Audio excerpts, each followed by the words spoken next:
Mes chers compatriotes, c'est avec une très grande joie que je m'adresse à vous à l'occasion de la commémoration de l'indépendance de notre pays. Cette célébration est un moment d'intense émotion pour toute la nation, car elle rappelle les valeurs et les symboles que nous ont légués les pères fondateurs de notre pays. Ces valeurs et ces symboles sont pour nous tous un repère pour assurer de meilleures conditions de vie à chaque Ivoirienne et à chaque Ivoirien, ainsi que pour la stabilité et la prospérité de notre grand pays. Je suis heureux de constater que ces dernières années ont été marquées par des progrès significatifs dans de nombreux domaines. Il s'agit notamment du renforcement de nos institutions et de l'état de droit, de bonnes performances économiques de notre pays, qui se classent parmi les plus dynamiques du continent et du monde, de la hausse des revenus de nos parents paysans, des fonctionnaires et des salariés du secteur privé, d'un meilleur accès de nos populations aux services sociaux de base que sont l'eau, l'électricité, la santé, l'éducation, de l'amélioration de notre cadre de vie grâce aux investissements massifs dans les infrastructures, de la promotion des femmes et des jeunes dans l'administration et le secteur privé, et enfin du rayonnement de la Côte d'Ivoire au plan international. Je tiens à féliciter toutes les forces vives de la nation qui ont œuvré pour nous permettre d'obtenir ces résultats impressionnants qui témoignent des progrès constatés dans notre pays. Je sais qu'il nous reste encore de nombreux défis à relever, comme nous le rappellent notamment les récentes pénuries d'eau dans certaines localités de notre pays, ainsi que les inondations du mois de juin dernier qui ont occasionné de nombreuses victimes pour lesquelles j'ai une pensée en ce jour. Je m'engage à maintenir le cap. Je serai toujours à votre écoute pour continuer d'améliorer vos conditions de vie. Afin de consolider notre dynamique, notamment pour les générations futures, nous continuerons sans relâche à promouvoir la bonne gouvernance et à intensifier la lutte contre la corruption. Par ailleurs, j'ai bien noté que vous nous demandez d'accentuer nos efforts en ce qui concerne le social et la lutte contre la cherté de la vie. J'ai donc instruit le gouvernement afin qu'il renforce davantage notre programme social dès le mois de septembre. Mes chers compatriotes, chers frères, chères sœurs, chers jeunes, la fête de l'indépendance est aussi l'occasion de revisiter le pacte social qui existe entre tous les Ivoiriens. Nous devons œuvrer pour préserver les symboles et les enseignements que nous avons reçus en héritage. L'union, la discipline et le travail, notre devise nationale, le vivre ensemble, la tolérance et la fraternité, notre credo. Les crises des 2 dernières décennies nous ont montré que rompre ce pacte met en danger la cohésion sociale et la nation elle-même. Les conséquences de la crise post-électorale que notre pays a connue en 2010-2011 en sont un témoignage dramatique. Mon devoir, en tant que président de tous les Ivoiriens, soucieux du respect des droits de chaque citoyen, est de garantir l'union de tous les fils et toutes les filles de notre chère Côte d'Ivoire. C'est pourquoi, parallèlement aux actions de justice, nous avons mis en place dès 2011 la Commission Dialogue, Vérité et Réconciliation, la CDVR, la Commission spéciale d'enquête, aussi en 2011, puis la Commission nationale pour la réconciliation et l'indemnisation des victimes, la CONARIV, en 2015. J'ai engagé toutes ces initiatives dans le but de faire éclater la vérité, d'apporter le réconfort de la nation aux victimes et de guérir notre pays de cette tragique crise sans déroger au respect de la loi. Mes chers compatriotes, mon rôle en tant que président de la République est aussi d'être continuellement à votre écoute, de trouver les voies et moyens de renforcer la cohésion nationale et de parachever l'œuvre de réconciliation. À ce propos, j'ai pris bonne note de vos suggestions et de vos attentes. J'ai cependant déploré que notre dynamique de réconciliation ait été plusieurs fois contrariée par des attaques contre les symboles de l'État et particulièrement contre les forces de défense et de sécurité qui font un travail remarquable. En effet, ma responsabilité est aussi de garantir la sécurité de tous les Ivoiriens. C'est pourquoi j'ai pris le temps de la réflexion. C'est ainsi que j'avais annoncé le 11 juillet dernier, lors du premier Conseil des ministres du nouveau gouvernement, que je vous donnerai des indications précises sur mes ambitions pour rassembler la nation, à l'occasion de mon adresse de ce 6 août 2018. Chers frères, chères sœurs, chers jeunes, le père de la nation, le président Félix Houphouët-Boigny, disait qu'il n'y a pas de sacrifice trop grand pour la paix. C'est pourquoi, en raison de mon attachement à la paix et à une réconciliation vraie, j'ai procédé ce lundi 6 août 2018 à la signature d'une ordonnance portant amnistie.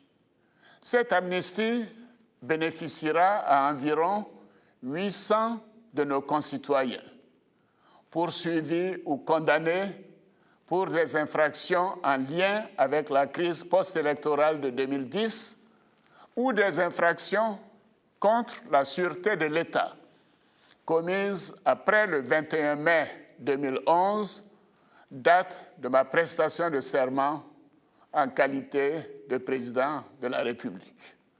Cependant, une soixantaine de militaires et de membres de groupes armés ayant commis des crimes de sang ne seront pas concernés. Je voudrais préciser que sur les 800 personnes concernées par cette amnistie, environ 500 sont déjà en liberté provisoire ou en exil et verront leur condamnation pénale effacée. De ce fait, il sera mis fin aux poursuites à leur encontre. Il en sera de même pour les 300 autres personnes détenues qui seront libérées prochainement. Au nombre de celles-ci figurent notamment Madame Simone Eivé Babo, Messieurs Lida Kwasi, Assoa Adou, Suleiman Kamaraté, dit Soul to Soul. Il s'agit là d'une mesure de clémence de la nation entière envers ses filles et ses fils. J'invite donc tous les bénéficiaires de cette amnistie à faire en sorte que notre pays ne revive plus jamais de tels événements et ne sombre plus jamais dans la violence. Nous devons tous prendre conscience de l'extrême nécessité d'installer de façon définitive une société de responsabilité où chaque citoyen doit répondre de ses actes. À tous nos concitoyens, particulièrement ceux qui ont payé un lourd tribut lors de ces événements douloureux, je leur demande de bien vouloir accepter de pardonner. Je voudrais leur dire qu'ils continueront de bénéficier d'une attention particulière de l'État. Je leur demande aussi de s'inscrire résolument dans la dynamique de la réconciliation nationale. Nous avons une précieuse richesse commune à préserver. C'est la Côte d'Ivoire, notre grande nation, bâtie dans l'effort, dans la diversité, dans le respect de nos différences. Mais nous avons également une responsabilité collective, celle de réaliser l'union de tous les enfants de notre chère patrie. L'union est une nécessité pour notre avenir commun. Elle est une exigence qui transcende les ambitions et les intérêts individuels. Pour ma part, en tant que président de tous les Ivoiriens et de toutes les Ivoiriennes, je prends l'engagement devant la nation de consolider cette œuvre de cohésion nationale. Mes chers compatriotes, j'ai également suivi avec attention les divers avis sur le processus électoral, en particulier la composition de la commission électorale indépendante. Je voudrais réaffirmer encore une fois que la composition actuelle de la commission électorale indépendante résulte d'un large consensus de tous les acteurs politiques ivoiriens de premier plan après la crise post-électorale. D'ailleurs, ils y sont tous représentés. Cependant, comme le recommande notamment la Cour africaine des droits de l'homme et des peuples, j'ai instruit le gouvernement à l'effet de réexaminer la composition de la commission électorale indépendante et je souhaite, en effet, que les prochaines élections soient inclusives et sans violence. À cet égard, je voudrais en appeler à la responsabilité de la classe politique afin que le débat politique soit apaisé. Je l'ai déjà indiqué, tous ceux qui souhaitent être candidats à l'élection présidentielle de 2020 pourront l'être conformément aux dispositions de la Constitution de la Troisième République. Mes chers compatriotes, au moment où la Côte d'Ivoire célèbre ses 58 ans d'indépendance, je vais réaffirmer ma foi en la jeunesse et ma conviction dans le renouvellement des générations. Comme je l'ai déjà souligné, nous devons travailler pour transférer le pouvoir à une nouvelle génération de manière démocratique en 2020.